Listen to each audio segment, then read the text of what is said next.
Hello guys, good morning, good morning. Balik po tayo sa trabahong uling. Ayan guys, nalagyan na namin ng lupa at ilagyan lang ng apoy.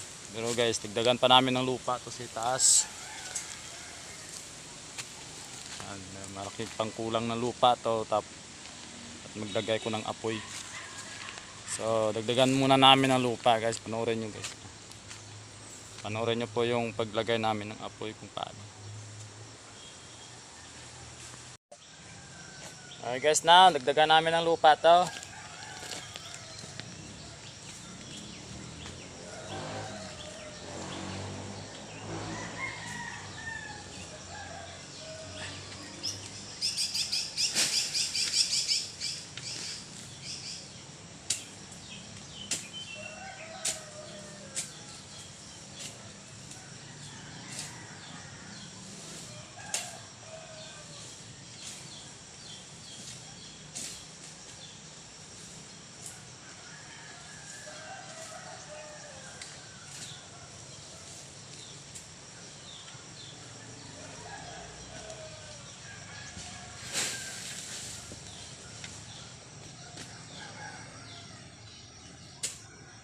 Dagdagan ng lupa to para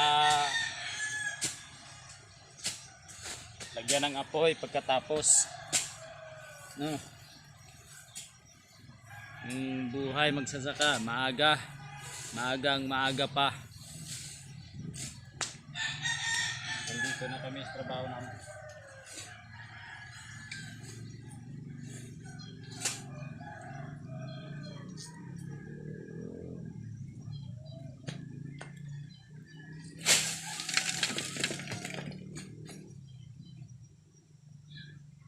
Dadong.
Okay guys, magsisindi tayo ng uling. Ito na.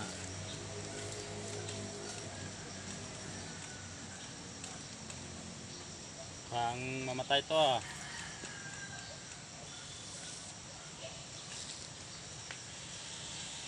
Okay. Hindi daw.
Yan po guys, nagsisindi kami ng uling. Ito yung exercise namin sa umaga.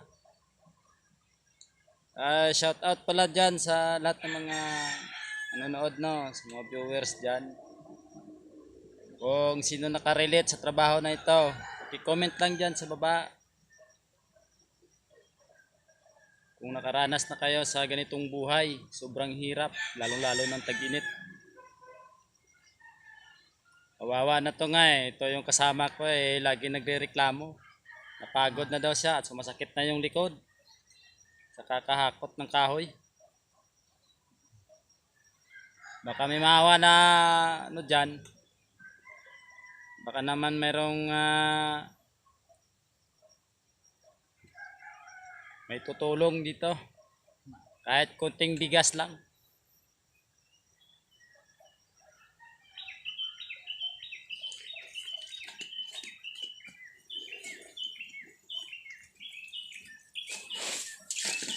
Guys, paypayan natin to ng konti na. Kasi kung pag dito pinaypayan, mamamatay itong apoy. Dahil na ano ng aso.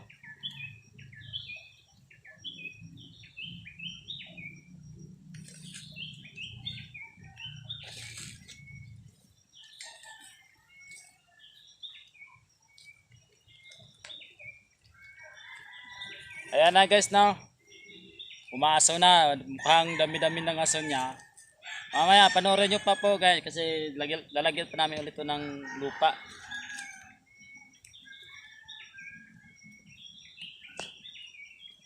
Good morning na lang po sa inyong lahat. Shoutout po.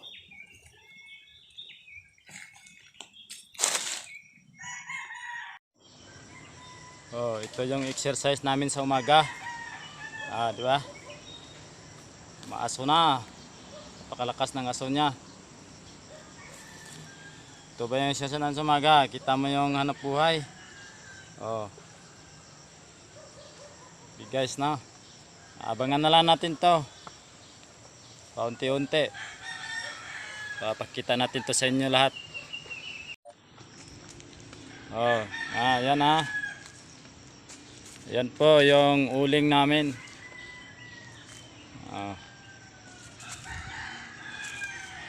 Andito po kami sa ilalim ng rambutan.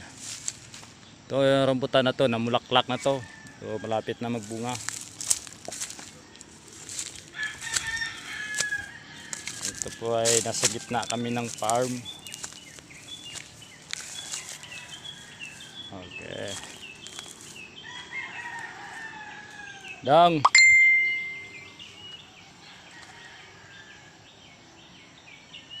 Okay.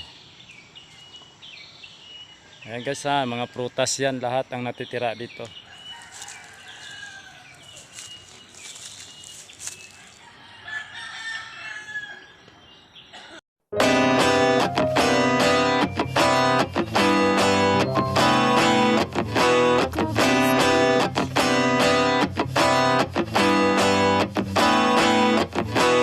Back to time, I've been busy running my mouth dry, speaking lines about